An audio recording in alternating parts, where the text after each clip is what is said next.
Samajwadi party के वरिष्ठ नेता उदयवीर सिंह हमारे साथ बातचीत के लिए मौजूद हैं। ओम प्रकाश राजभर 2022 में जो कि समाजवादी पार्टी के साथ थे, आज वो एनडीए का हिस्सा बन चुके हैं। बात करते हैं उनसे 2024 में क्या प्लान होगा और किस तरह से वो उत्तर प्रदेश में फतेह हासिल करेंगे।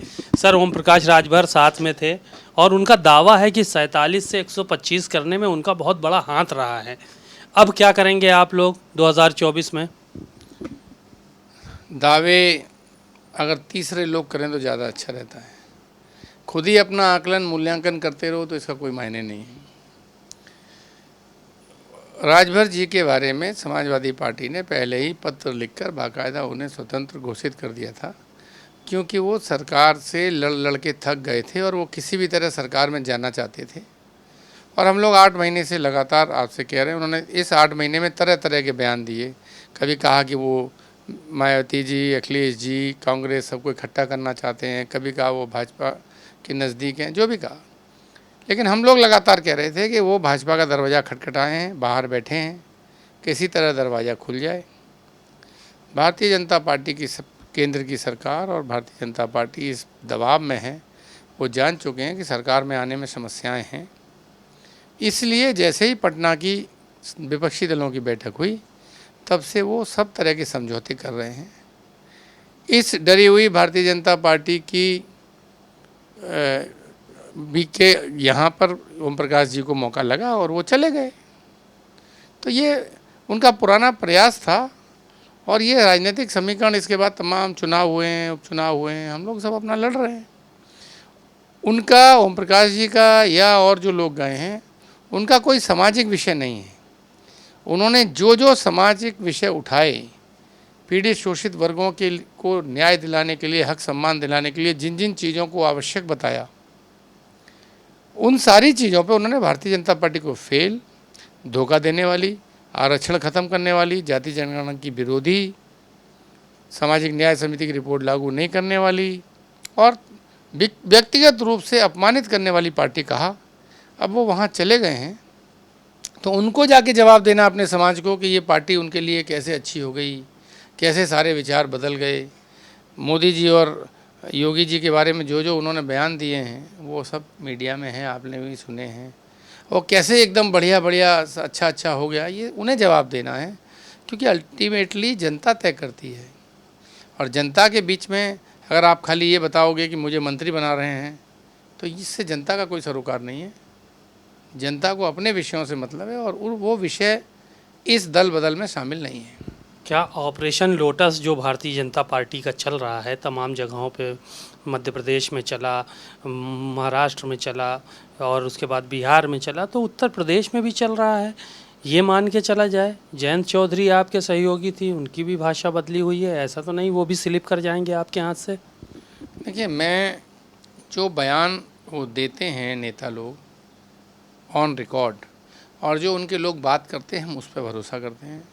जैन जी ने बहुत स्पष्ट कहा है कि वो 17-18 की मीटिंग में भी जा रहे हैं और वो अपोजिशन के साथ हैं।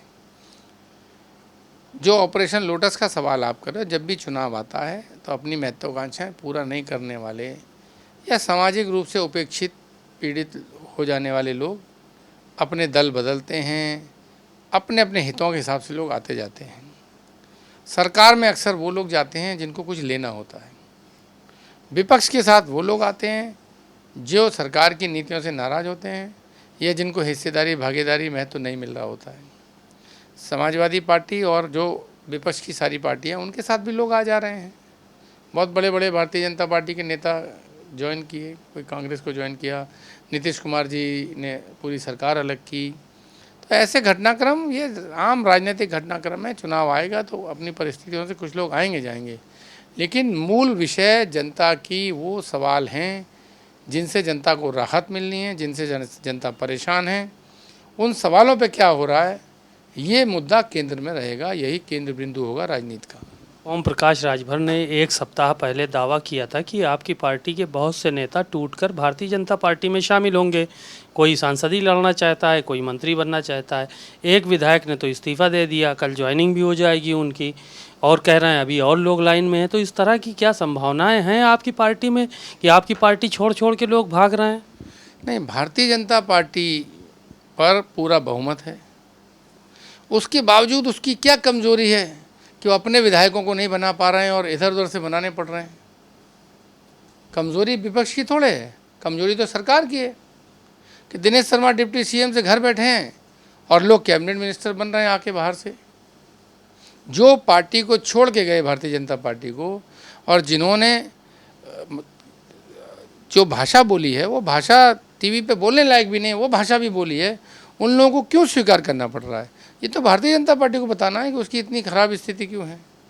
हम तो लड़े थे, लगातार हमारा वोट शेयर बढ़ा है, लगातार हमारी सीट बढ़ी हैं, आगे भी बढ़ेंगी और हमको भरोसा है कि इस बार इतनी बढ़ेंगी कि सरकार हमारे समर्थन, मदद, सहयोग से बनेगी। क्या तोड़ने की कोशिश भारतीय जनता पार्टी कर रही समाजवादी पार्टी को, ये मानते हैं आप, मान के चल रहे हैं?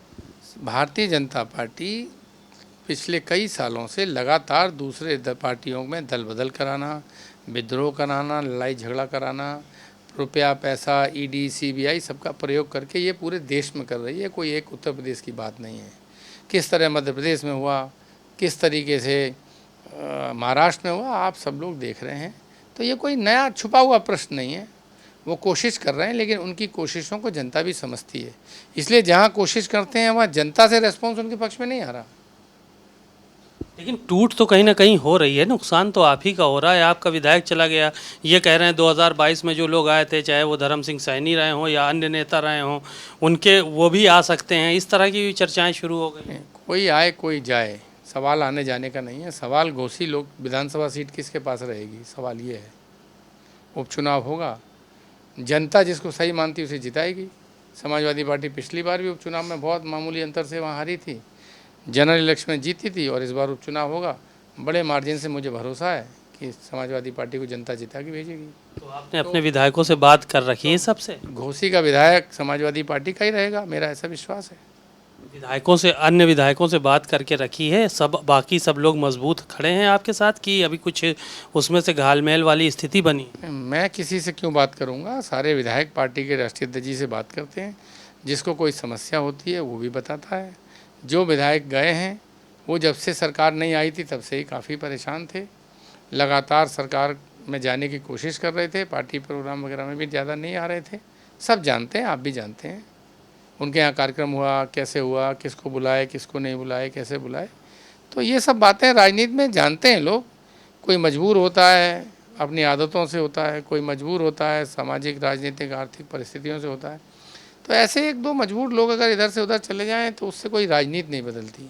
राजनीति बदलती है अगर राजनीतिक विषयों पे कुछ होता है, राजनीतिक मुद्दों पे कुछ होता है, समाज के बीच में कुछ होता है। समाजवादी पार्टी से कोई ऐसा काम हो जाए जो जनता का विरोधी काम हो, जन विरोधी हो, समाज विरोधी हो। समाजवादी पार्टी से जो भी आया, जो गया है, वो अपने स्वार्थ में गया है। जनता ने हमेशा समाजवादी पार्टी का साथ दिया है। ओम प्रकाश राजभर ने कहा अब एक भी सीटें नहीं जीतेंगे आप लोग, जिस तरह से जनाधार बढ़ा है भारतीय जनता पार्टी का, एनडीए का। 2022 के चुनाव में जो जो ओम प्रकाश राजभर ने कहा था पूरा हो गया। उन्होंने कहा था योगी जी को ऐसी जगह भेजूंगा जहाँ भीख मांगने की ट्रेनिंग दी जाती है, कहा था। उन्होंने तो नारा दिया था चल सन्यासी मंदिर में। तो ओम प्रकाश राजभर जी के जो पुराने बयान हैं, जब उनका कोई मायने नहीं बचा, जिनको गाली दे रहे थे उन्हीं के चरण चुम्बन कर रहे हैं, तो आज के बयानों का क्या महत्व है? किसी तरह का कोई मलाल? आपके विधायक गए हैं, टूट के ओम प्रकाश राजभर चले गए, किसी तरह कोई मलाल आपकी पार्टी को, आप लोगों को? राजनीतिक दल को, किसी भी नेता को मलाल हमेशा जनता के नाराज़ और खुश होने का करना चाहिए। जनता रहती है तो लोकतंत्र की यही ताकत है, आम लोगों को वो नेता बना देती है और अच्छे अच्छे नेता घर बैठ जाते हैं। इसलिए नेता आने जाने का कोई मलाल मुझे नहीं लगता किसी दल या राजनीतिक पार्टी को करना चाहिए। हमें जनता का ध्यान रखना चाहिए, जन भावनाओं का ध्यान रखना चाहिए। उसका ध्यान माननीय अखिलेश यादव जी पूरा रखें। 24 में कितनी सीटों की अपेक्षा कर रहे हैं आप? मैं ये घोषणा नहीं कर सकता ना, मुझे करने के कोई औचित्य है, ये भविष्य का सवाल है। पार्टी 80 की 80 सीटों को मजबूती से लड़ने के लिए, जीतने के लिए लड़ेगी। बाकी जनता की जैसे आशीर्वाद मिलेगा। बातचीत के लिए शुक्रिया। आपने सुना उदयवीर सिंह जी को, उन्होंने साफ तौर पर कहा कि ओम प्रकाश राजभर के बारे में हम लोग पहले से ऐलान कर चुके थे कि उनका हमारे पार्टी से कोई सरोकार नहीं है, उनको स्वतंत्र कर दिया गया था और 2024 के जो लोकसभा चुनाव होने वाले हैं उसमें हम लोग मजबूती से लड़ेंगे और ज़्यादा से ज़्यादा सीटें जीतने का काम करेंगे। कैमरामैन शुभम के साथ सीमाब नकवी, भारत समाचार, लखनऊ।